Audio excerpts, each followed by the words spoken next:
കലികാല വാർത്തകൾ. നമസ്കാരം. കലികാല വാർത്തകളുമായി എത്തുകയാണ് നന്ദുകാവാലം. ബജറ്റ് അവതരണ വേളയിൽ നിയമസഭയിൽ ഉണ്ടായ ബഹളത്തിൽ ലോകത്തിനു മുന്നിൽ തലകുനിക്കേണ്ട അവസ്ഥ വന്നുവെന്ന് സ്പീക്കർ എൻ ശക്തൻ. സംഭവം നിയമസഭയ്ക്ക് തീരാക്കളങ്കമായി മാറി. പ്രതിപക്ഷം സകല സീമകളും ലംഘിച്ചു. പല കാര്യങ്ങളിലും ഒന്നാം സ്ഥാനത്ത് നിൽക്കുന്ന സംസ്ഥാനത്തിന് ഇതോടെ ഒന്നാം സ്ഥാനം നഷ്ടപ്പെട്ടു. ഇങ്ങനെ ഇദ്ദേഹം പറയുന്നിടത്ത് അടിയന് ചെറിയൊരു സംശയം. ഈ ഒന്നാം സ്ഥാനം എന്തിനൊക്കെയാണെന്ന് ആകെ ഒരു കൺഫ്യൂഷൻ. സോളാർ രശ്മികളുമായൊരു മാഡം അങ്ങ് നമ്മൾ സാധാരണക്കാർക്കൊന്നും കേറി CCTVയിൽ പെടാൻ പോലും കഴിയാത്ത സ്ഥലത്തെല്ലാം ചെന്ന് ഡീൽ ഉറപ്പിച്ച് പിരിക്കേണ്ടത് പിരിച്ച് വീതം വെക്കേണ്ടത് വീതം വെച്ച് പൊതുജനത്തിന്റെ വിയർപ്പിന്റെ മഹാനാറ്റം പുരണ്ട കാശുമായി മുങ്ങി റെക്കോർഡിട്ടതാണോ? അതോ ജയിലിൽ പോലും VIP ആയി മേക്കപ്പ് സെറ്റുമായി കഴിഞ്ഞ് എതിർത്തവരെയും പിണക്കിയവരെയും ക്ലിപ്പ് വഴിയും പ്രസ്താവന വഴിയും വിരട്ടി തല്ലി മനസ്സാൽ വേദനിപ്പിച്ച് ആടിപ്പാടി നടന്നതിൽ ഇപ്പോഴും നടക്കുന്നതിൽ റെക്കോർഡിട്ടതാണോ? അല്ല സാറേ, ഈ ഒന്നാം സ്ഥാനം എന്ന് പറയുമ്പോഴേ ഇനി ബാറുകൾ ഒറ്റയടിക്ക് നിർത്തിയ KPCC പ്രസിഡന്റിന്റെ വായ മൂടിക്കെട്ടി ഒറ്റയടിക്ക് നിശബ്ദനാക്കി ഒരു മൂലയിലിരുത്തി മാസം പിന്നിടുന്നതിന്റെ റെക്കോർഡാണോ? അതോ 110 കോടി അഴിമതി ആരോപണമെന്ന റെക്കോർഡോ? അതോ 50 വർഷത്തോളം ഇരുന്ന് കട്ടുവെന്ന് പറയുന്ന ലോങ് സ്റ്റാൻഡിംഗ് ലോങ് ലാസ്റ്റിംഗ് റെക്കോർഡോ? ഇനി പാവം ഒരു സെക്യൂരിറ്റിക്കാരനെ തല്ലിച്ചതച്ച് ആശുപത്രിയിൽ മരണക്കിടക്കയിൽ ഒരു മൊഴിയെടുക്കാൻ പോലും ചെല്ലാതെ അവോയ്ഡ് ചെയ്ത് ഈ ലോകത്ത് പല കാര്യങ്ങളിലും ഒന്നാം സ്ഥാനത്ത് നിൽക്കുന്ന അങ്ങയുടെ സംസ്ഥാനത്ത് നിന്നും പറഞ്ഞയച്ചതിലെ റെക്കോർഡാണോ? അതോ ഇതെല്ലാം കണ്ട് വായും പൊളിച്ചിരിക്കുന്ന നിർവികാരരായ നിർബുദ്ധികളായ നിർലജ്ജരായ ഞങ്ങൾ ജനങ്ങളുടെ കാര്യത്തിലെ റെക്കോർഡാണോ?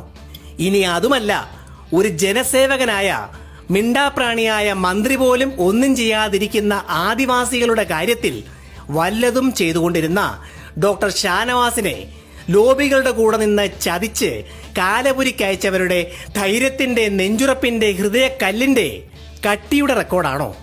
നാണക്കേടിന്റെ കാര്യം ഇന്നും ഇന്നലെയും തുടങ്ങിയതല്ലല്ലോ കേരളത്തിൽ. അതൊരു 4 വർഷത്തോളം ആയില്ലേ സാർ? തീരദേശ മേഖലകളിൽ കാശു വാങ്ങി ഫ്ളാറ്റ് പണിതപ്പോൾ, പാറ്റൂർ കേസിൽ കൈകാട്ടി വിളിച്ചവരുടെ അടുക്കളയിൽ കയറി പാല് കാച്ചിയപ്പോൾ, ബെഡ്റൂമിലെ കട്ടിലിൽ പോയിരുന്ന് ഹിപ്പോപ്പൊട്ടാമസിനെ പോലെ വാപൊളിച്ച് ചിരിച്ചപ്പോൾ, സൂര്യനെല്ലിയുടെ ജീവിക്കുന്ന രക്തസാക്ഷിയെ ചവിട്ടിയരച്ച പ്രൊഫസർ ജനപ്രതിനിധിയായപ്പോൾ, മാധ്യമ പ്രവർത്തകയോട് അയാൾ അസംബന്ധം പുലമ്പിയപ്പോൾ ഒക്കെ നാണക്കേട് ഏറ്റുവാങ്ങാൻ ഞങ്ങൾ മലയാളികൾ ബാക്കിയായിരുന്നു സാറേ. വളരെ ചിന്തനീയമായൊരു പ്രതികരണം ഒരു സ്നേഹിതൻ എഴുതിയത് വായിച്ചാൽ ഈ ഔദ്യോഗിക ദുഃഖാചരണം എന്നൊക്കെ പറയുന്നത് വെറുതെയാണെന്ന് മനസ്സിലായി.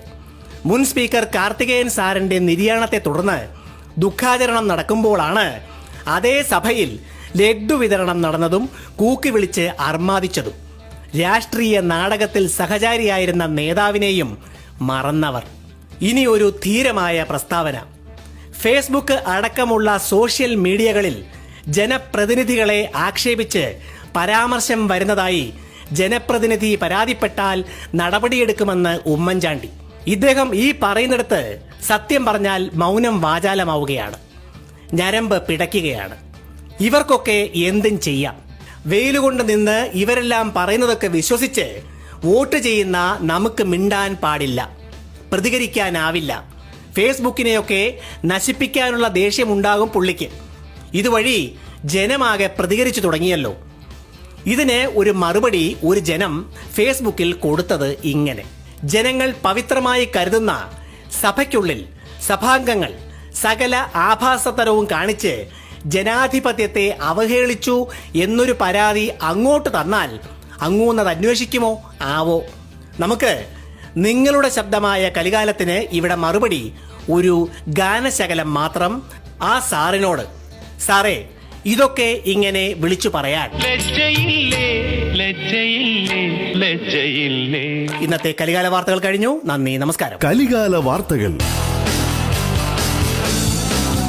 brought to you by Grand Mall. 30 റിയാലിന് purchase ചെയ്യൂ, 7 ഭാഗ്യശാലികൾക്ക് ഡസ്റ്റർ കാർ സമ്മാനം. 20 റിയാലിന് യൂണിലിവർ ഉൽപ്പന്നങ്ങൾ വാങ്ങൂ, 1 ലക്ഷം റിയാലിന്റെ ഗിഫ്റ്റ് വൗച്ചറുകൾ നേടൂ. Grand mall, western park, Doha, Qatar.